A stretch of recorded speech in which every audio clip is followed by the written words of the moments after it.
નમસ્તે મિત્રો. ચાલો આજે આપણે સરસ મજાની એક વાર્તા સાંભળવાના છે. વાર્તાનું નામ છે કબૂતરની ચતુરાઈ અને એના લેખિકા છે કિંજલ ડાયાગીરી ગોસાઈ. માણો અને મોજ કરો આ પુસ્તકમાંથી લીધેલ છે. તો ચાલો સાંભળીએ વાર્તા.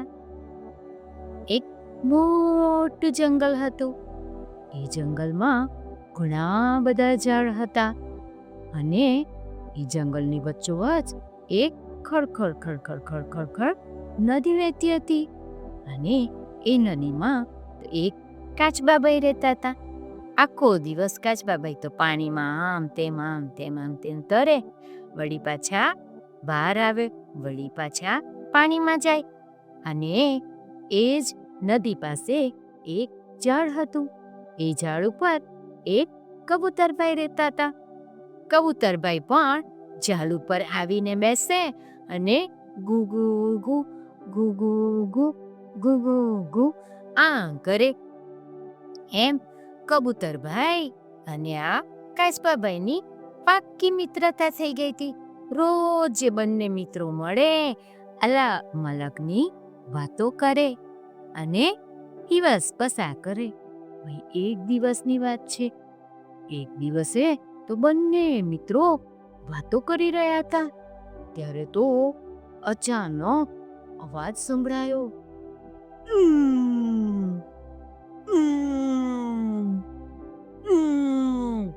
આમ અવાજ સંભળાયો. આ બંને મિત્રો તો વાતો કરતા કરતા આમ જોવા લાગ્યા કે અવાજ ક્યાંથી આવે છે.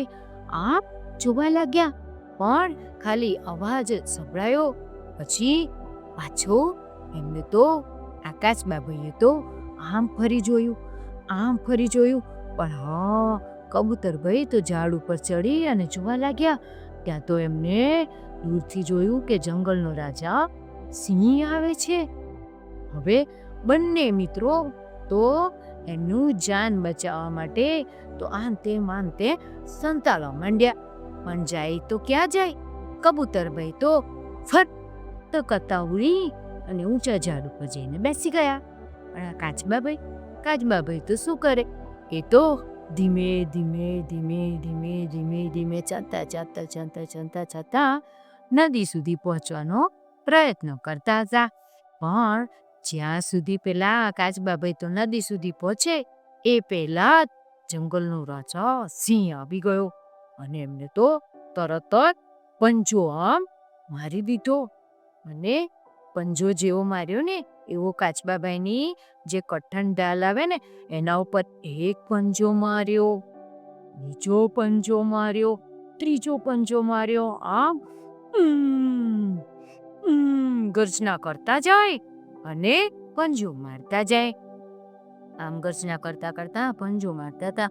પણ આ કાચબાભાઈને ઉપરની જે ઢાલ આવે ને એ તો એટલી કઠણ હતી કે એ તો સિંહના પંજાથી તૂટી નહીં. હવે એ તો વિચાર કરવા લાગ્યા કે આને હું કેવી રીતે મારું, આ ઢાલને હું કેવી રીતે તોડું. વિચાર કરવા લાગ્યા. ત્યાં ઉપરથી કબૂતરભાઈએ જોયું કે મારે તો મારા મિત્રની જાન બચાવવી જ પડે. પણ એના માટે હું શું કરું? હવે મારે તો એની જાન બચાવવી જ પડે. પછી કબૂતરભાઈ તો વિચારવા લાગ્યા અને થોડી વારમાં એમને તો વિચારી લીધું. વિચારીને પછી તો સિંહ રાજાને કહે છે કે સિંહ રાજા તમે છે ને આ કાચબાભાઈને તમારે મારવો હોય, એની ઢાલ તોડવી હોય તો તમે જો આ પાસે પેલી નદી છે ને ત્યાં પહોંચી જાઓ અને એને પાણીમાં ધક્કો મારી દો. જેવો એ પાણીમાં પડી જશે અને થોડી વાર પલળશે એટલે એની જે ઢાલ આવે ને એ તો એકદમ નરમ થઈ જશે, પોચી થઈ જશે. પછી તમે એને મારી શકશો. એટલે સિંહ રાજા તો તરત જ ધક્કો મારી અને પંજાથી એને નદી પાસે લઈ ગયા અને પાણીમાં ધક્કો મારી દીધો. જેવા કાચબાભાઈ તો પાણીમાં પડ્યા ને એવા જ તો પાણીમાં તરવા લાગ્યા અને તરતા પાણીની નીચે જતા રહ્યા.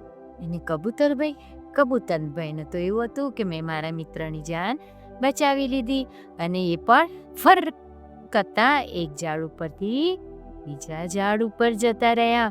અને સિંહ રાજા તો જોતા જ રહી ગયા. અને પેલા બંને મિત્રો તો ખાધું પીધું ને મજા કરી.